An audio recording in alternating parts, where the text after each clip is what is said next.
TZCast aqui, sou Tânia Zambon, especialista em comportamento humano e estrategista de negócios. E eu estou com ele aqui, Michel Lopes Dávila, seja bem-vindo ao nosso TZCast. Tudo bem, doutora? Porque hoje é um dia muito especial, nós vamos falar sobre uma coisa que mexe com as pessoas. Quais são os ingredientes para o sucesso? Será que as pessoas querem saber isso? Será? Todo mundo quer saber. Todo mundo, né? Busca o seu sucesso. E nós vamos abordar uma série aqui para você que são 6 ingredientes para o sucesso, que inclusive parte deles a gente dá dentro do Celebration e a gente vai contar aqui o que são esses ingredientes. Exatamente. Eu costumo dizer que ingrediente é como um bolo. Um bolo precisa de farinha, ele precisa de ovos, ele precisa de fermento, ele precisa de uma saborização, um açúcar. E se você não tiver um desses ingredientes, vai sair o bolo, às vezes mais pegajoso mesmo. Mas se você colocar os 6 ingredientes do sucesso certinho, é como aquele bolo bonito e maravilhoso. Com certeza, né, doutora? E muitas vezes as pessoas ficam pensando assim, qual é o segredo para o sucesso? Não existe.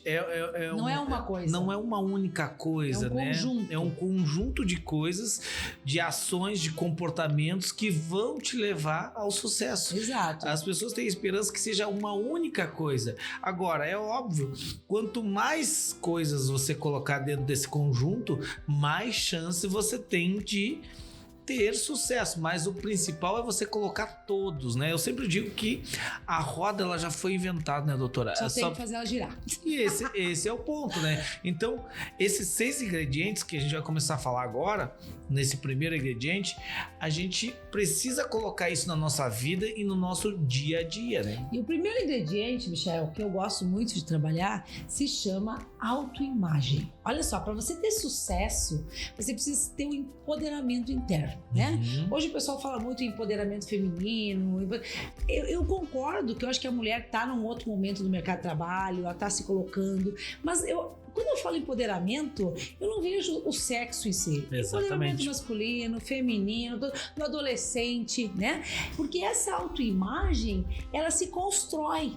Hoje você é o adulto que você é pela criança que um dia você foi. Isso é difícil às vezes as pessoas entenderem. Então a nossa autoimagem, ela é construída paulatinamente, inclusive até os nossos primeiros 6 anos de vida. A autoimagem vem a ser aquilo que eu me identifico, a minha identidade. E ela também é construída ou destruída conforme as crenças que a gente tem. E muitas vezes, né, as pessoas não conseguem se enxergar do jeito que elas são. Não. Ou a maioria das vezes, né? Às vezes tem pessoas que são muito boas, mas elas nunca estão satisfeitas, elas nunca percebem esse valor delas e elas sofrem por isso, porque a autoimagem dela é uma autoimagem ruim sobre ela mesma, né, doutora? Podemos citar aqui uma coisa que você está trazendo, que é a janela de Joar. O que é da psiquiatria, né? Nós temos 4 eus. Tem aquele eu que se apresenta para as pessoas. Olá, eu sou Tânia Zambon, né? A esposa do Michael, sou palestrante, tenho uma universidade de negócios, sou mãe da Natália e do Miguel. Esse é o eu social. Que todo mundo vê, que todo mundo fala. Que a gente costuma dizer. Então, assim, aquele eu da apresentação que você tem para que as pessoas não te julguem, para que elas saibam o que estão falando. Existe um segundo eu, que é aquele eu que só você conhece. Só você sabe quem é esse eu. Que são vários eus, às vezes, dentro da gente. Olha que interessante, que coisa louca.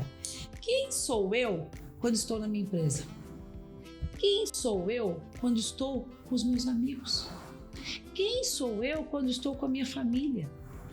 Quem sou eu quando estou completamente sozinha, sozinho? São eus totalmente diferentes. É né? aquele eu que só eu Só conheço, você sabe. que os outros não têm acesso a esse eu. Esse é o segundo eu da janela de Joar. Terceiro eu é o eu que todo mundo vê, Menos eu. Olha que interessante. Você conhece alguém que é vitimizado? Conheço. Alguém que se sabota, que acha que tudo é difícil. Pessoas vitimizadas, elas normalmente chegam no ambiente e as pessoas já sabem que ela é vitimizada. Ih, já vem o fulano. Já se afasta. Você se afasta, sai, faz de conta que você está ocupado. Ela na verdade não sabe que ela está emitindo um sentimento de pena. Então, pessoas vitimizadas, elas são pessoas que precisam dizer que para elas está difícil, que é complicado. Se você disser, eu tô com dor de cabeça, a minha é pior. Né? São São pessoas, esse eu você não enxerga. É um eu que não faz bem para as pessoas porque afasta. E o ser humano tem um poder muito forte de agregar as pessoas ou afastar. E existe, Michel, um quarto eu. Um eu que nem eu conheço e nem os outros. Um eu que faz, que eu acompanhei muitas vezes nos hospitais, isso nesses 19 anos de clínica hospital, um eu que faz com que um pai pegue uma criança de madrugada que tem 8 meses e jogue numa parede sem parar, até ter traumatismo craniano porque ela chorava de madrugada. Um eu que faz com que uma mãe pega um bebê de 6 meses com depressão de pós-parto, coloca ele, afoga dentro de uma banheira. Tudo isso eu presenciei dentro do hospital. E pessoas que você diz assim, nossa, você já deve ter passado por isso. Você já conhece alguém assim? Com certeza. Que diz assim, nossa... Ele era tão tranquilo. Esfaqueou fulano. Calma, era uma pessoa ponderada. Esfaqueou fulano, né? Atirou no ciclano. Ou seja, o que é isso? Esse quarto eu? Nós temos o cérebro primitivo. Nós temos 3 hierarquias cerebrais. O cérebro primitivo, o cérebro límbico e o cérebro neocórtex.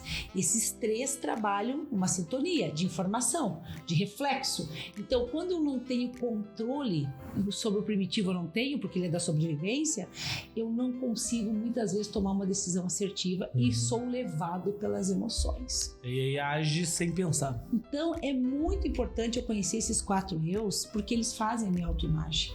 Eles fazem a minha postura. E muitas vezes nós perdemos uma promoção de trabalho, porque nós não temos uma boa autoimagem. A gente tem uma disfunção de imagem corporal, né? É fácil você entender isso quando a gente fala de um paciente bariátrico, que ele pesava lá 100 e poucos quilos, faz uma bariátrica, agora ele pesa 60, 70 quilos, ele não consegue se enxergar naquela posição. Então, a nossa autoimagem é o primeiro ingrediente para o sucesso. Que define se você vai ter ou não sucesso, doutor. Porque aí eu tenho uma crença, né? Eu sou suficiente? Eu sou bom para fazer isso? Eu consigo? Eu posso fazer isso? A autoimagem está ligada diretamente com as crenças das pessoas, né? Aquilo que durante a vida inteira eu escutei. Ah, o Pedrinho é bom em matemática. A Joana não é boa em matemática, ela é boa em português. E a gente vai criando com isso uma resistência para uma coisa e uma facilidade para outra. E acaba acreditando nisso, né? E criando um mundo, o seu mundo em torno de suas crenças. Exatamente. E aí cria uma autoimagem, às vezes, que não é verdadeira. Não é verdadeira. Você está conversando com uma pessoa, ela muitas vezes tem uma linguagem. E na linguagem, que nós vamos falar mais, é o quarto foco que a gente vai trazer aqui do ingrediente, entrega a pessoa quem ela é. Então, ter uma autoimagem positiva é poderosa. Eu vi no seu treinamento, doutora, que tem como a gente medir a autoimagem, né? Como é que eu vejo, como é que eu me vejo hoje e se eu tenho uma boa autoimagem ou se a minha autoimagem não é tão boa. Isso? São 5 áreas na nossa vida que são importantes. Primeira delas, de 0 a 10. Que nota você dá para sua saúde? Olha hoje? Só, gente. É uma dica aí. Aula agora para você medir a sua autoimagem. 0 a 10, então, qual é a primeira? 0 a 10, você vai medir qual é a sua saúde. Não, eu tô feliz com a minha saúde, é um 8, é um 9. Não, eu tô acima do enxergando peso. Bem, tô me enxergando mal. Como você se vê o seu corpo, né? Saúde física, saúde mental. Ah, eu tô com depressão. Vai cair o seu score, vai para 2, vai para 3. Não, eu tô bem de saúde, eu tô com os exames todos em dia. Você vai para um 9, para um 10. É por ordem de importância. Você Exatamente. vai ter uma avaliação sobre esse ponto, sobre saúde. Sobre saúde. De 0 a 10. 0 é muito ruim, 5 é mais ou menos e 10 é ótimo. Isso. Segundo quesito, financeiro. Né? Como é que estão as suas finanças? Você está contente com o que você tem hoje financeiramente? Você está feliz com o que você ganha por mês? Você é daquelas pessoas que gasta mais do que ganha, não consegue ter um lençol, que nem eu brigo, né? Um colchão, um lençol financeiro. Então, se a minha vida financeira está boa, mais próximo de 10. Se a minha vida financeira não está boa, mais próximo de 0, né? Terceiro item que a gente fala muito, e é importante você relacionar isso, saúde, finanças, agora é família. Qual é o grau de satisfação que eu tenho com a minha família? Eu me dou bem com minha mãe, eu tenho uma boa relação com o meu pai, eu falo com os meus irmãos, a gente tem um relacionamento familiar com um pouco, tios, de 0 a 10. Agora, tô sem falar com meu pai há um ano, né? Ou não falo com a minha mãe por um problema nosso, emocional. Aí vai cair lá embaixo a sua avaliação familiar, né? Outro item muito importante aqui, então falamos de saúde, falamos de finança, falamos de família, relacionamento. De 0 a 10, que nota você dá pro seu relacionamento, né? É um relacionamento bom, ele é mentalmente saudável para você. Ah, não, meu relacionamento eu tenho que todo mês quebrar o pau, sair de casa, abrigo. É mais próximo de 0. E a última coisa, item número 5, é trabalho. Hoje, você é feliz com o que você faz? Você é reconhecido onde você está trabalhando?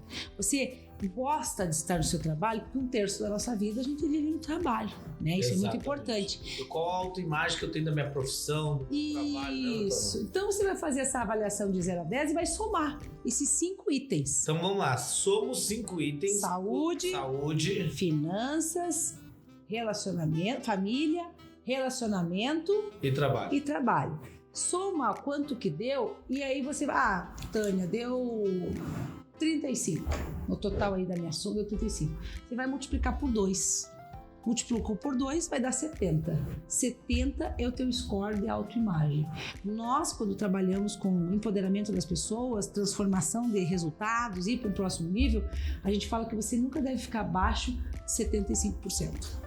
Então, se eu estou abaixo de 75%, eu preciso melhorar a minha autoimagem nesses 5 quesitos aqui. E aí, você já tem ali um caminho, né? Porque tu acabou de dar uma nota e ver qual que tu precisa melhorar mais, né, doutora? Essa é a dica que o Michel acabou de dar agora. Desses 5, qual tá mais baixo? Esse, imediatamente, eu tenho que melhorar. Mas que você melhore um ponto, né? Deu 4 aqui. O que eu preciso fazer para pular para o 5? Então você já começa a ir numa direção de uma melhora da sua própria autoimagem. Quem tem uma boa autoimagem ganha mais, tem mais chances na carreira, né? Vive mais que as outras pessoas, é uma pessoa normalmente mais positiva. Então vale a pena investir no primeiro ingrediente do sucesso. Que é justamente a autoimagem. Maravilha, doutora. Maravilhoso. Hoje veio com dinâmica, com aula e com certeza. Acho que é isso. A gente tem que somar para as pessoas que estão nos acompanhando. Também fazer, aprender em casa e compartilhar com quem está precisando disso também. Exatamente. Principalmente essa juventude de hoje, né? Tem uma autoimagem, às vezes, como vive distorcida. Muito na internet, tem uma autoimagem muito distorcida. Sim. E quando a gente faz os testes com eles, a gente percebe como eles têm uma baixa autoestima, né, doutora? Porque hoje, se você não ganhar um like lá, tu já acha que entrar em depressão, né? Exatamente. Porque as pessoas não estão me vendo, não estão me olhando. É um outro momento e é outro TZCast para isso aí. Então, quem já assistiu aí, né, faz o seu teste e depois, quem tem filhos, pratica com seus filhos para você ver como está a autoimagem deles e eles terem esse feedback para poder melhorar. Com seus colaboradores também. Exatamente. Né? Com o seu time, com a sua equipe, que é muito importante. Eu tenho um time empoderado, então a gente ajuda as pessoas nesse aspecto. Faz com elas e ajuda elas a ir pro próximo nível. Maravilha. Mas ficamos por aqui, o nosso TZCast já chegou ao final e no próximo acompanha a gente porque a gente vai falar do segundo ingrediente do sucesso, que é nada mais, nada menos que comunicação. Espero você lá. Até a próxima. Hey!